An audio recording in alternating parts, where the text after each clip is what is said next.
Welcome, in front of me I have Samsung Galaxy A72 and today I will show you how you can connect AirPods to this smartphone. So at the first we have to open charging case of the AirPods, and when you rotate them like that we can find here the button, so we have to click and hold it until this indicator starts blinking on the white color.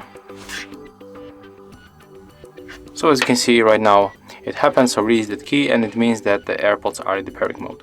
So move smoothly to the navigation bar and open the Bluetooth. Then tap on the switcher to activate this feature, and when they pops on the list we have to simply tap on them to connect,